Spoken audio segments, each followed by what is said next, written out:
How's it going, everybody? It's your boy, the Godskin Duo here.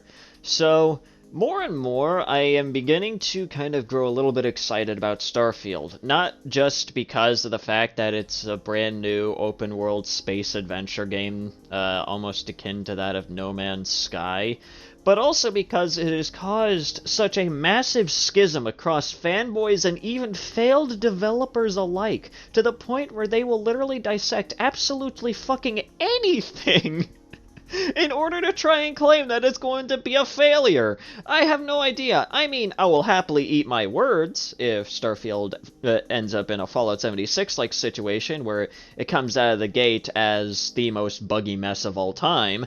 Like, as of right now, I just genuinely do not care. But yes, like I stated before, failed developers are even now getting in on trying to trash on Starfield and making up the most flaccid fucking arguments you could have ever expected, which is, well, I guess that's just, I guess that's just expected, okay? Idiots will be idiots, and this is by far one of the, like, highest of the idiots I think I've seen yet.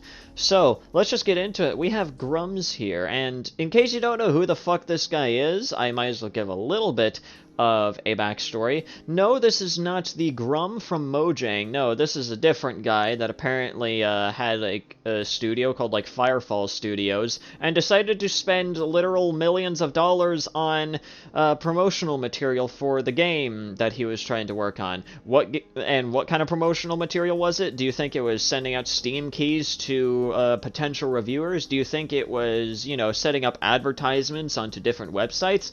No, it was a bus advertisement that I guarantee you only a grand total of 5 people actually gave a fuck about. So, yeah, this man isn't exactly the smartest human being, and he's also known for stealing a lot of money to begin with. He's also known for just being a general fucking scumbag, and the simple fact that this man is just trying to, like, do some sort of weird psychoanalysis on the menu for Starfield is just absolutely astounding, to put it very simply. But enough of me jacking off around the bush. Let's just dive right into it, okay? So, of course, on August 19th, 2023, pretty much about like 3 days ago as of recording this audio, we have our good idiot Grums here stating, what is with these people acting like some sort of intellectual by just throwing in big words? Listen, okay, no one gives a shit that you know big words, man, okay? I know big words. It's just that I know that I don't need to fucking use them in order to sound smart, okay? I just somehow sound smart enough for people to take me at least at a decent level of seriousness. The physiognomy of start screens. The start screen of a game can reveal a lot about how rushed the team was and how much pride they took in their work. Starfield's start screen either shows hasty shipping deadlines by a passionate team overworked, or a team that didn't care. Oh boy, I already have a lot to say about this one, okay? Because, let me put it this way, okay? A fucking start screen is just a start screen. You don't need to spend, like, an overabundance amount of time on it. I've seen terrible fucking start screens. Have you seen that one Modern Warfare start screen that's like a fucking Netflix selection screen? Like, I don't think there is anyone on planet Earth that would want something like that over, well, what you're seeing right now, which is what is supposedly the Starfield start screen, which really isn't too different from the start screens of other Bethesda titles, so, you know, I don't know what the fuck he's really bitching about here. I mean, I guess by this man's logic, the Elden Ring start screen shows that the game was rushed or that the team didn't care. Both of which are completely fucking false if you've ever played Elden Ring. Like, you don't need to make a start screen look like it came from the Vatican or something like that, okay? It just needs to serve a simple purpose. And that simple purpose is just allowing the fucking person to select options or to play the fucking game. But guess what? It does not end here. Because of fucking course it doesn't. So, let us keep going here. Start screens are often done at the very end of development. Teams are too busy making the core game. It is quite common for the start screen to be completely changed once the game is shipping or on patch 0. Teams that take pride want to put a good face forward and will often redo these just prior to the game going live. Well, this argument that he's bringing up right here basically completely debunks what the fuck he fucking said earlier here, because he's bitching about what has been leaked about the start screen. Or, I don't know, is Starfield out? Hang on. Yeah, it's not even out yet, so it's leaked. It's a leaked start screen, so likely it is going to change by his own words. So why is he even bitching? He's literally bitching about the leaked start screen for Starfield, and here he is basically stating, well, I mean, it might change, so, you know. But it's still a problem. It's still a problem. As he continues to fucking state here. This man is like the pinnacle of Reddit, okay? Prepare yourself. So, of course, it continues onwards here. This is after he gets called out by a bunch of people that actually know something more than he does. So, of course, you can see the reply right here, and I'll read it for you. I'll just leave this here. No need to wonder if a game is good based on a title screen, which is one of the dumbest things I've ever heard. We have actual people playing it, and while they can't say much now, their actions speak louder than a start screen. My god. And of course, Grums here decides to pull a very classic move here, and I will point it out once I read it. This is an IQ test. Anyone who thought I said the start screen determined the quality of the game failed. Now, this is a little something that I like to call Schrodinger's idiot, or Schrodinger's douchebag. It pretty much falls into one of those two categories here, in which I think in this case, it falls under both categories, which pretty much combine together into what I like to call Schrodinger's dumbass. So, of course, yes, you did. Within your tweet, you quite literally stated, well, this title screen shows that the team was very passionate, but they were rushed, or the team didn't give a shit at all. Either way, I'm expecting the lowest of lows here. And then here he is backpedaling by stating, I didn't say that. No, it's just an IQ test, you see. Fucking idiot. But of course, it only keeps going. It just keeps getting worse here. The graphic designers who analyzed and trashed the X logo as a huge failure for Twitter are now defending Starfield's start screen, literally flipping their positions. Interesting. Oh my fucking god, do I have to point out the differences between the logo of a social media platform and the title screen of a fucking video game? First of all, the title screen of a video game, I mean, you're not, unless you're like AFK or something like that, you're not going to be spending like 3.5 fucking hours on well, hopefully people aren't spending 3.5 hours on social media. That would be unhealthy. But people aren't going to be spending, like, an overabundant amount of time on a title screen, okay?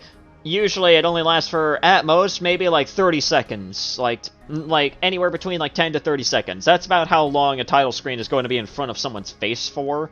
More than anything, unless they're, like, really trying to analyze shit for, like, I don't know, like a lore video, or, like, just, like, a retrospective or something like that, like I did with One Shot, so, you know, that's really the only exceptions here. Or unless you're like this idiot that apparently, I guess, once overcomplicated title screens. Meanwhile, with a social media platform that you're going to be spending anywhere between, like, you know, maybe 15 to 30 minutes on, that's going to be right in front of your face. That's going to be right in front of your face. That shitty fucking edgy-looking X that apparently was likely to...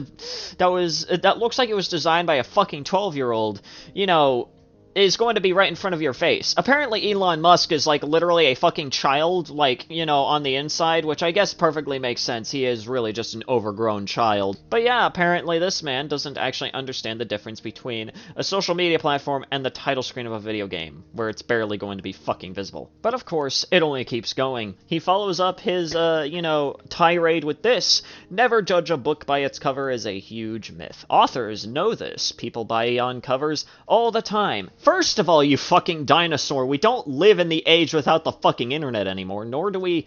Well, at least with this one, I hope that we don't live in a society with a whole bunch of prejudice anymore. Because guess what? We have people that do in fact play games. And you want to know how I end up gauging my interest on video games? I don't base it off of a fucking cover. If I were to base my interest of video games based off of a fucking cover, then I probably wouldn't have played nearly as many video games, because I would have just looked at them and not been nearly as interested in them. Which is probably why no one ever bought your fucking game. But anyways, he responds to another person, and I'll once again read the person's response here by stating, "You quite literally said that the game could be bad based on the start screen. What is there to misunderstand? Completely true there. He has quite literally stated that the game must have been rushed, or that the team didn't care about the game based off the fucking start screen, which literally implies that you are expecting the game to suck. But of course he follows this up by stating, reread it and then you'll see I said no such thing about the quality of the game. You are very fucking stupid because it basically shows that you don't even know how to read your own fucking tweets, you fucking idiot. Once again, Schrodinger's dumbass right here, right in front of everyone's eyes on the screen here. And then of course he pretty much just devolves into a petulant man-child with this response here. Once again, I'll be reading the reply, and then of course his reply here. What an absolute tool you are. Any self-respecting person would have deleted this shit post by now. This is some serious low-life stuff. Once again, very agreed, but apparently this man has the mental fortitude of a fucking grape, so I guess it's really not surprising.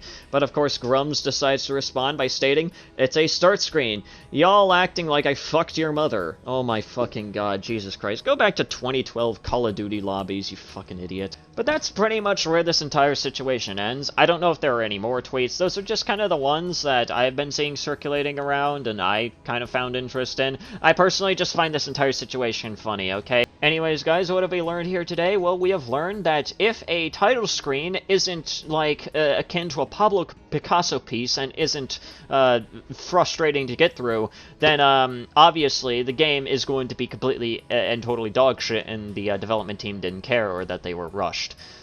Keep in mind that there are a lot of games that I play that have very simplified title screens that are absolutely fun as fuck. And apparently this man just likes to ignore all that because Starfield is the talk of the town at this point. But hey, anyways guys, if you guys enjoyed today's video, please consider leaving a like, that's very well appreciated. Leave a comment down below what you thought about the video, what you want me to talk about next, and also subscribe to the channel if you're new and you want to see more content such as this. Also go ahead and follow me on Twitter. That's really all I have to say. And yeah, anyways guys, this has been Sadie, and have yourselves a nice day.